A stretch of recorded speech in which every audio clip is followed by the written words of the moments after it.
ریاض میں امریکی سفارت خانے کے قریب زوردار دھماکے، عمارت میں آگ بھڑک اٹھی۔ سعودی وزارت دفاع کے مطابق امریکی سفارت خانے کو ڈرون سے نشانہ بنایا گیا۔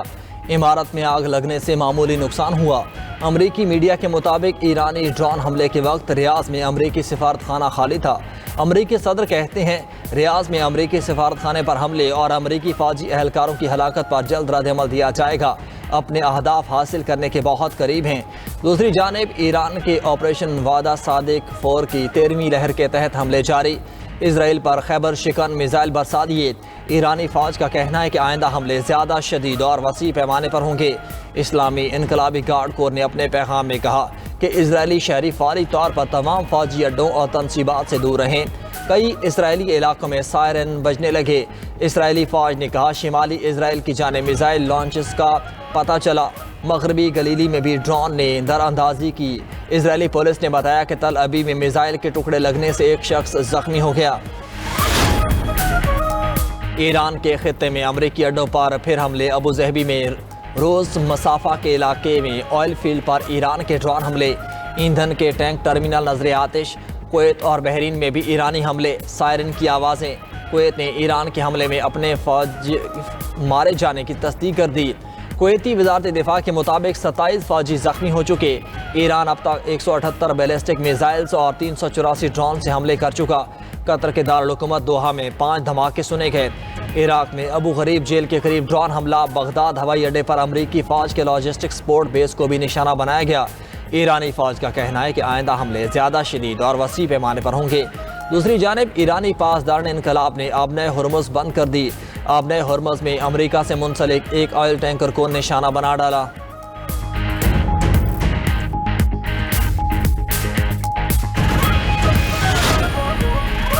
امریکی محکمہ خارجہ کی مشرق وسطیٰ کے درجن سے زائد ممالک میں مقیم امریکیوں سے انخلاء کی اپیل۔ کہا بحرین، مصر، ایران، عراق، اسرائیل، اردن سے امریکی شہری فوری نکل جائیں۔ امریکی شہری کویت، لبنان، عمان، قطر، سعودی عرب، شام، متحدہ عرب امارات، یمن کو بھی فوری چھوڑ دیں۔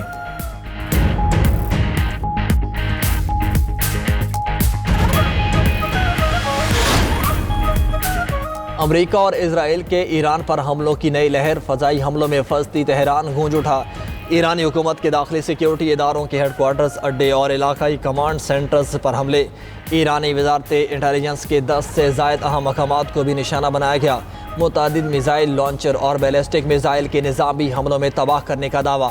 خلیج عمان میں ایران کے تمام بحری جہاز تباہ کر دیے۔ امریکہ کا دعویٰ۔ امریکی سینٹرل کمانڈ کا کہنا ہے کہ خلیج عمان میں ایران کے پاس 11 جہاز تھے، اب کوئی نہیں۔ اسرائیل کی لیبنان میں بھی جارحیت جاری۔ صہیونی فورسز کے فضائی حملوں میں 52 افراد ہلاک، 154 زخمی۔ بیروت میں اسرائیلی حملے میں حزب اللہ کے ہیڈ کوارٹر کو نشانہ بنایا گیا۔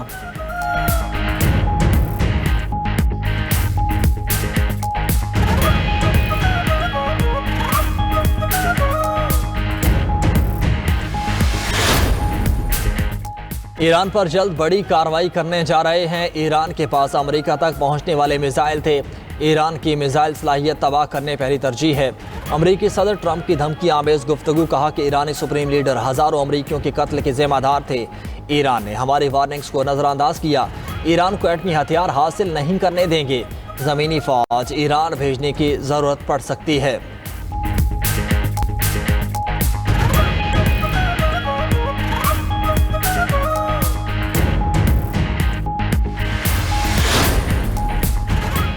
پاکستان مشرق وسطیٰ میں کشیدگی روکنے کے لیے متحرک۔ وزیر اعظم شہباز شریف کے کویت، عمان اور شام کے سربراہان کو فون۔ کویتی ولی عہد سے گفتگو میں مشرق وسطیٰ کی صورتحال پر تبادلہ خیال۔ حملوں میں کویت میں جانی نقصان پر اظہار افسوس۔ کویتی قیادت اور عوام سے پاکستان کی یکجہتی اور حمایت کا اعادہ۔ شہباز شریف کی عمان کے سلطان سے بھی خطے کی صورتحال پر گفتگو۔ وزیر اعظم کا صفاتی اقدامات دوبارہ شروع کرنے کی ضرورت پر زور۔ وزیر اعظم اور شامی صدر کے درمیان بھی ٹیلی فونک رابطہ۔ دونوں رہنماؤں کا علاقائی امن کے لیے مذاکرات کی ضرورت پر زور۔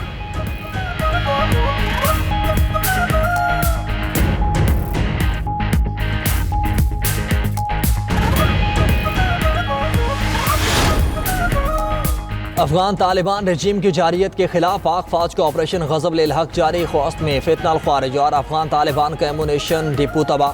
افغان طالبان رجیم کو ہر محاذ پر بھرپور پسپائی کا سامنا۔ افغانستان میں 46 مقامات پر مؤثر فضائی کارروائیاں۔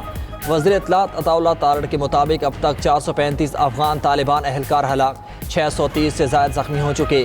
افغان طالبان کی 189 چیک پوسٹیں تباہ اور 31 پوسٹیں پر قبضہ کر لیا گیا۔ طالبان رجیم کے 188 ٹینک، اسلحہ بردار گاڑیاں اور آرٹلری گنز بھی تباہ کر دی گئیں۔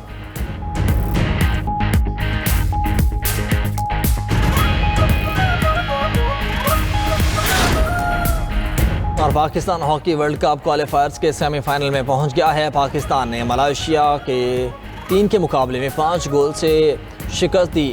پاکستان نے پہلے میچ میں چین کو شکست دی تھی۔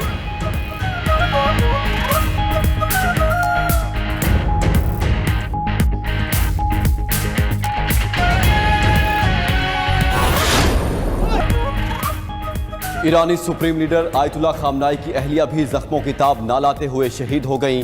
ایرانی میڈیا کے مطابق منصورہ خجستہ باقرزادہ گزشتہ روز حملے میں زخمی ہوئی تھیں۔ حملے میں سپریم لیڈر، ان کا بیٹا، بہو، بیٹی، نواسی اور داماد شہید ہو چکے ہیں۔ امریکی اور اسرائیلی حملوں میں ایرانی شہداء کی تعداد 555 ہو گئی۔ ایرانی ہلال احمر کے مطابق امریکی اور اسرائیلی حملوں میں 131 شہر نشانہ بنے۔ اسرائیلی فوج کے ایرانی دارالحکومت تہران پر دوبارہ حملے۔ اسرائیل کا ایران کے 2 انتہائی سینئر انٹیلیجنس افسروں کو شہید کرنے کا دعویٰ۔ اسرائیل کا ایران میں نتنز کے ایٹمی پلانٹ پر حملہ۔ انٹرنیشنل اٹامک انرجی ایجنسی نے نتنز کے ایٹمی پلانٹ پر حملے کی تصدیق کر دی۔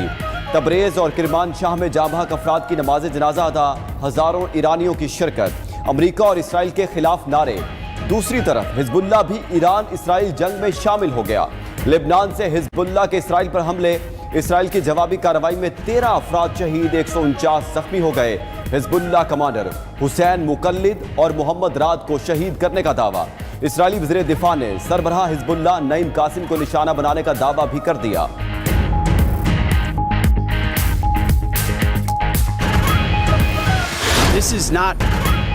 ایران میں رجیم چینج ہوگی، امریکہ کو مزید اموات کے لیے تیار رہنا چاہیے۔ ملٹری اہداف مکمل حاصل کرنے میں وقت لگے گا۔ امریکی وزیر دفاع پیٹ ہیگسٹ کا اعتراف۔ نیوز بریفنگ میں کہا کہ ایران کو کبھی بھی ایٹمی ہتھیار حاصل کرنے نہیں دیں گے۔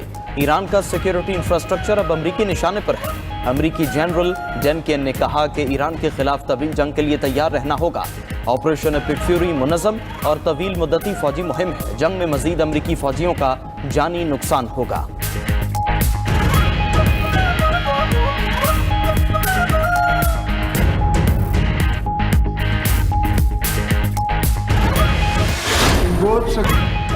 ہمارے لیے جنگ ہمیشہ آخری آپشن ہے۔ بھارت اور افغانستان کو اپنی صلاحیتوں کا ایک حصہ دکھایا ہے۔ طالبان رجیم نے دیکھ لیا ریڈ لائن پار کرنے سے پاکستان کا رد عمل کیسا ہوتا ہے۔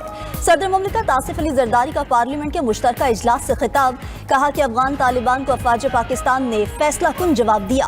جنگ کے میدان سے مذاکرات کی میز کی طرف آئیں، یہی علاقائی سلامتی کا راستہ ہے۔ صدر مملکت آصف علی زرداری کا آیت اللہ خامنائی کی شہادت پر اظہار افسوس۔ مزید کہا کہ ایران سے چھیڑی جانے والی جنگ کی شدید مذمت کرتے ہیں۔ پاکستان ایرانی قوم کے ساتھ ہے۔